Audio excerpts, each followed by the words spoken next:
And I think we lost our first battle of this set. You played your 5 minutes of... Dude! No, I didn't pay attention! No, I wasn't paying attention! It doesn't matter. It doesn't all according to... Yes, that's right. I use a Centiskorch in the Go Battle League. No big deal. In this video, I'm going to show you how good it is. And let me explain to you what Pokemon exactly does. These are the attacks that I have on Centiskorch. The fast attack Ember has been buffed recently. Now generates more energy, 7 energy per Ember, meaning that I can get to my charge attacks quicker while still dealing decent fire type damage. Not as strong as Incinerate, but at least 2-turn fast attack, so I'm not stuck as long in my fast attack there. Lunge, one of the best charge attacks in the game, a bug type charge attack that always drops the attack of your opponents while dealing decent damage, and also has the same type attack bonus. And Crunch basically covers the ghost types and psych types a little bit better than or anything that resists lunge there, but it's an attack that's kind of niche. Centiskorch is a fire and bug type Pokemon which has a lot of resistances. The problem is that the typing it's weak to are very common typings. That is double weak to rock, it's weak to flying, and weak to water, and those are kind of all over the meta currently. The cool thing is that it's a fire type that's not weak to ground, so you have better play into like Diggsby, into Marowak, into Unova and Stunfisk, and we do face a couple of those. You have resistance into grass, fairy, fighting, opposing bug, ice, and steel. You do give up your own fire resistance, so that is kind of unfortunate versus Pokemon like Talonflame. And then the other thing is that both the Jumpluff and Cradily, the most common grass type Pokemon, also have the potential to one-shot you with either Acrobatics or Rock Tomb. That's kind of a Pokemon that sees niche use. Perhaps in the future, if the meta typing shifts, then the resistance could be really helpful. I am pairing Centiskorch with Dusclops and Lapras, two very bulky Pokemon. This Lapras is brand new, a high defense and HP Lapras that I just got. It has Ice Beam because I don't want to TM it, but you might want to run Skull Bash instead, because we already have ice coverage in Dusclops. And what I'm trying kind of is to bait out Bastiodon with Lapras, get it low, clean up with Dusclops, hopefully Centiskorch in the back can then sweep. But you'll see that Centiskorch problem mostly is that it's kind of slow in pacing, and behind energy it doesn't do super well into a Pokemon like Ferd, even Fortress like can one-shot it, so let's see how it goes.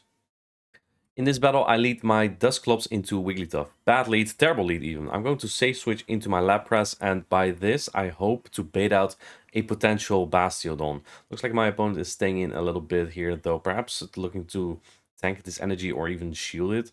Looks like they let that go. That brings them close to Ice Punch range, but this is not great because I still think it could be the Bastiodon on the back. I'm going for the Ice Beam because they would hang on here. This will do more damage. Perhaps then I could Psywave down. I don't think so anyway. They shield either way. I probably could have, maybe I could have reached to Sparkling Area there. Regardless, I'm going to go back into my Dusclops. And at this point, I'm hoping it is not a Bastiodon in the back, because Bastiodon, it's double super effective on my Centiskorch with rock type attacks, which basically means that it's just over if it is. I'm gonna shield it with the next Rage Fist, and then farm some more energy. I'm hoping to pull the last shield from that Wigglytuff. A Bastiodon is a very alignment dependent Pokemon, so it's possible my opponent wants to preserve that Wigglytuff as much as possible, but Dusclops has very high defense, very low attack. This Ice Punch, not the same type of attack bonus, doesn't even get close to knocking out just yet. My opponent throws an attack here. This makes me feel like perhaps there's play. Swift does actually is an Ice Wind, which does some damage. In the back of Bastiodon, it is time to go because I cannot win against that. Dusclops is way too low to do anything there. Dusclops into Talonflame. I'm going to show you two games where I lead Dusclops into Talonflame, and the first game I kind of played wrong because Dusclops can make this matchup super annoying for Talonflame with timing. Here I do perfect timing, 3 hacks, 9 turns versus 2 incinerates, 10 turns, so they don't sneak a full incinerate here. And now I give them the opportunity to time perfectly as well. 1 incinerate, 5 turns, for 2 hacks, 6 turns. And I'll show you later why that is kind of wrong on the side of Dusclops, because as you can see, I can take a Brave Bird there, so there's no rush for me to throw my energy.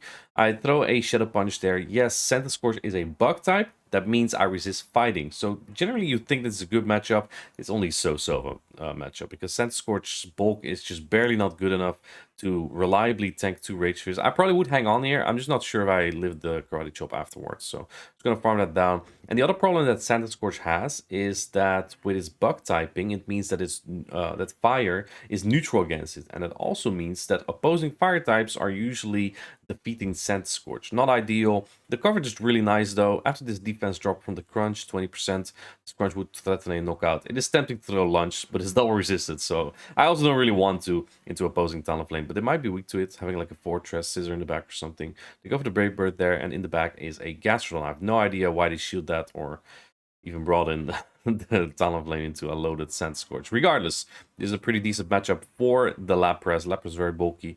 It's gonna hang on to an Earth Power. Kind of a misplay from me here. I thought in hindsight at least, because if I threw before, then I could just launch my Sparkling Arrow immediately, but on hindsight I see that I would have otherwise get the charge pretty tight because I was one side over here.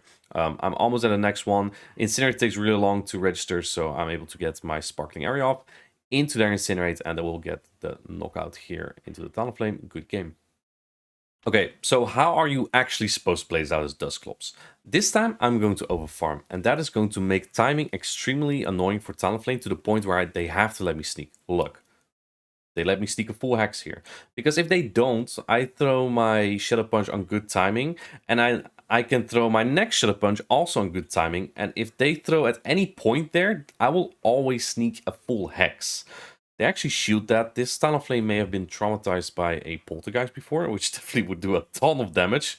I'm just a regular though. And look at this. Dusclops just paces so quickly, and this is kind of where my opponent gets trapped in that timing, that they're forced to throw on alignment the whole time. But their Talonflame, as a very good stat product in defense and in speed, will be able to win the one shield scenario here. And actually it doesn't. It didn't, because Dusclops, my Dusclops is also quite good. So it might come a little bit down to IVs here. This is still a problem though. I missed one turn there, unfortunately. Trick didn't work. And this has access to Trailblaze, so it kind of makes Lapras iffy into it as well. I'm kind of expecting a Gastrodon in the back, because that's quite a common core. And hopefully Lapras can close out, but this is looking quite difficult because this turret can farm up energy, and my Lapras Psywave doesn't deal enough damage to knock out before it will be able to get to a Trailblaze. In fact, my opponent is a smart cookie, saves the Trailblaze, swaps into Gastrodon. Now I'm kind of stuck, because they get to either an Earth Power or a Trailblaze, or both, of course.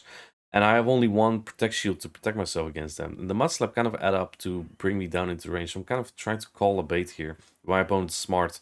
Fun fact, Earth Power does more than a Super Effect first Trailblaze. So this was actually the correct shield. However, Earth Power only does 1% more. So it's not like I would have won anyway here. This battle is against my teammate Elephant Flash. Going to be super exciting. He's a really good player, uses pretty hard meta, and I win the lead here. This is great because my entire team is quite good into his. I have Ice Beam on my Lapras, I have Centiskorch with fire coverage, so that's pretty fine.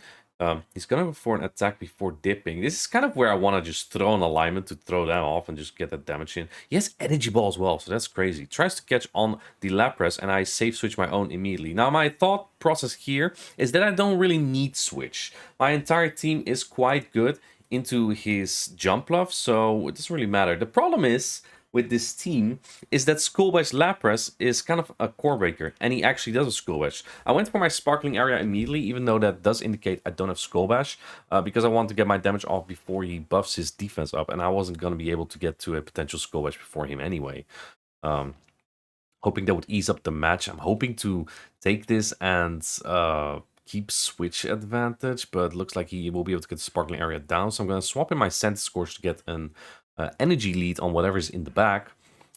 But yeah, it's still a bug type, so Jumpluff is still kind of iffy. In comes Stunfisk. Now, this is the other side of the coin. Because I'm a bug type, I don't take super effective damage from ground type attacks. And you'll see that with Lunge, the artificial bulk on Centiskorch actually becomes quite respectable. The next one won't knock out just yet, and I will be able to get the charge security tie on it even. Now, I am a shield down, and it's kind of worrisome, because I will not be able to hex down the Lapras, and also that Jumpluff, I need like 4 Ice Sponge at this point, because I need to take down 2 shields still. And let's see, he's going to make an incredible play here, swapping into the Lapras, get the Psywave down, because otherwise I would get the Ember down there. Unfortunately, I'm not able to react quick enough in time. I'm forced to throw a Shadow Punch here. And yeah, this is just kind of looking down the barrel now. I need to make a catch, but you'll notice sometimes that the game doesn't update when you wait a turn. That doesn't really happen when you have a European versus a European, in my experience. So that's just going to be very tough because Elephant Flash will be looking very closely at his game to make sure that I don't catch. You're going to see me like looking like I stutter a little bit. No, that's just me trying to throw him off. He goes for the energy ball, knows he doesn't need to bait here. So I'm gonna like wait a turn there, hoping that he thinks, oh, he's gonna catch. I'm gonna keep fair winding, and then I do a hex and still throw my energy. And here I wait a turn, and I was hoping that if he sees me waiting, he doesn't a fairy wind, and then I catch. But no, he was just waiting a turn there, and then threw immediately. I maybe could have called if I waited a turn as well, but yeah, it's just such a small chance to catch there. Dusclops versus the Dene. This is a very neutral matchup, one that Dusclops actually takes in the zero shield scenario. The good thing about Dusclops here is that it will be able to outpace the Dene, which not a lot of Pokemon do. And the great thing about that is that the Dene really relies on buffing its defense with Parabolic Charge. If you can outpace, that's great. The awkward thing is though, if I throw immediately here, they will sneak an entire Thunder Shock, and I don't really like that, so I'm just gonna go for perfect timing here.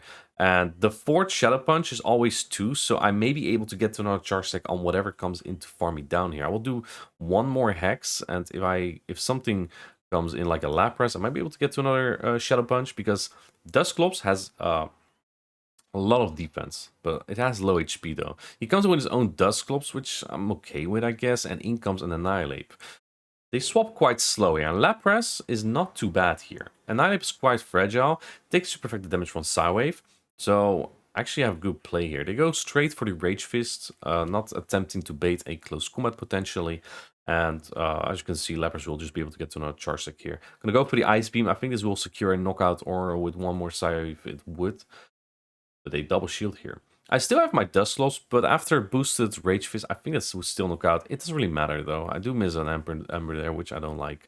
The thing is, Centiskorch resists fighting, so that's great. In comes Dusclops, going for the first charge stack here, and I no shield this because obviously anything Annihilape throws does more. They go for Ice Punch, not sure if I paid actor, but I kind of assume them going Ice Punch means they may have Poltergeist here, because Ice Punch is resisted. And I'm still not going to shield anything here. I could go for a Bolt Catch, but it's just not necessary at all. Annihilape doesn't have enough energy. I can just get an Ember down here, and Crunch will secure the knockout on this Annihilape. My only lose condition here will be going for the lunge, because Bug is double resisted by Annihilape. Good game. Dusclops versus Unova Stunfisk. This is quite a positive lead, because I do have access to super effective Ice Punch. Now, what I'm afraid of, Lapras is paired pretty commonly with this, or just water in general, because Superior is hardly existing anymore.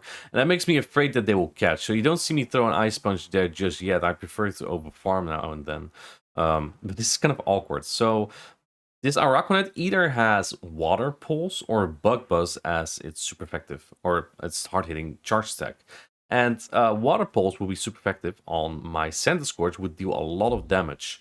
But if they have Bug Buzz, my Centiskorch will be fine there. I'm still going to swap in my Centiskorch regardless, because now I will outpace this Araquanid to a Water Pulse, and also I have a lot of energy on the Dusclops still that could be used later.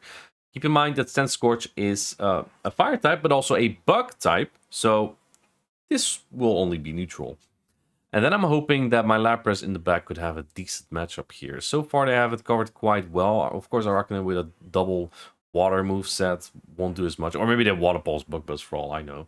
But we'll see. I have a lot of energy on the Dusclops. Here's the thing. I believe they're 2 off another charge stack, and I'm afraid of a 1-turn lag, so I'm going to throw immediately there. I think I did get a 1-turn lag, because they got a swap and a move in, but regardless, I threw an Ice Punch there, which is super effective, and this puts the Galarian Moltres pretty much into Sparkling area range with a couple of those double-resisted Psywaves, so should be in a very fine spot here, even if they make a catch attempt here. Again, that Ufix is very close to a discharge, but if they use their Protect Shields, I still have an Ice Punch loaded on my Dusclops, which charges just so quickly. Fly won't knock out just yet here, but it's still gonna hit quite hard. They come in with the U-Fisk. I'm gonna throw before they get to throw a Discharge, and they actually let that go, which is great. Discharge is super effective, but still wouldn't have knocked out as well. And now I'm getting to my last sparkling area. My only lose condition here, I think, is if I don't have the move and I get farmed down. But then I probably should have made a catch attempt, and I kind of knew that they would throw right before or on my sparkling area here. But that's okay. Because in hindsight, I did have that Ice Punch loaded that will knock out this Dark and Flying type Dusclops, cementing its top meta spot because its coverage is just so freaking good. Good game. In the next battle, I play versus a Shadow Gligar lead, and I think very little of that Pokemon. It looks like my opponent thinks too, because they swap out immediately. And this time I'm going to play it a little bit different. I still think this doesn't really win it for me. And switch is kind of important here. I'm going to swap in my Lapras regardless and go for a Sparkling Area immediately. Because I think I will be able to get there before they get to a potential Skull Bash. And that means I already have a lot of chip damage. My next Sparkling Area would knock out then, and then I keep switch. Losing switch would be terrible here, because I now sent in one of my Gligar answers, and my other Gligar answer might not be aligned to it. If they have like a third, that would be incredibly tough. But looks like they don't have Skull Bash, so that helps. I can take another attack here. What I want here is to come out with a lot of energy, hopefully get to an Ice Beam into that Gligar, but I think I might not have the health for it, because Fury Cutter is a pretty good fast attack, and even though Gligar is not good because its charge attacks are like 1.4 damage per energy, and trust me, that is terrible, where most Pokemon have like 1.7. Gonna go swap into the Centiskorch immediately, because I feel like that I just want to get to lunch whatever's in the back immediately, and this Pokemon's not as much of a threat anymore. In the back is a Sabye, and even though you might now think, wait, that swap actually may have cost him. No, this actually was pretty necessary to get those debuffs in immediately. I'm gonna die to a foul play anyway. And if my swap was too slow, I may not even be able to get to 3 charge stacks here. Now we'll be able to after all these lunches.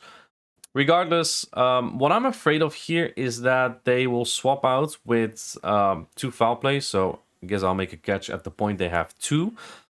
Because let's say they have charge stack loaded for my Dusclops, they can just swap out and clear the debuff. So I only lose here if they have 2 charge stack loaded. They have one loaded right now, and they swap at 4. This is their catch attempt, and they would win if they catch there, because that would mean that they could do 1 Shadow Claw and build to 2 attacks, and now they're not able to. They're forced to throw immediately here.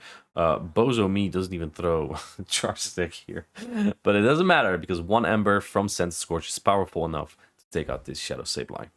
And in our final battle, we play against a Regidrago lead. Now, the first thing that comes to mind here is that they likely have a Steel type in the back that is usually the Shadow Scissor. The one thing that I made a mistake about here is that Dragon Energy apparently is 45 energy. For some reason, I always thought it was 60, but no, it's a a Frenzy Plant clone, and that's gonna deal a lot of damage. No one ever shields their Dusclops, so I'm just gonna shield up that Dragon Energy. Of course, if they Breaking Swipe and that debuffs, that would be even worse. Probably could have farmed a little bit more, but I didn't want to get hit by a Breaking Swipe here.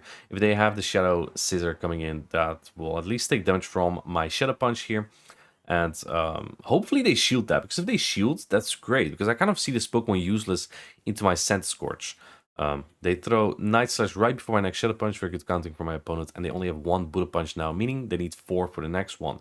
But it doesn't matter. Centiskorch, double super effective Ember, gonna do so much damage here. I'm kind of afraid of a Cradley in the back, but if they had that, I could lunge and then potentially switch or anything I wanted there. But they have Clodsire, and they see the writing on the wall. I hope you liked this video of a Centiskorch showcase. Again, it's not really that good of a Pokemon. I dropped quite some elo with it, about 100 yesterday. So yeah, I'll be trying to stream a little bit more, make a few more videos. Catch me on Twitch or these YouTube videos. See you in the next one. Bye bye.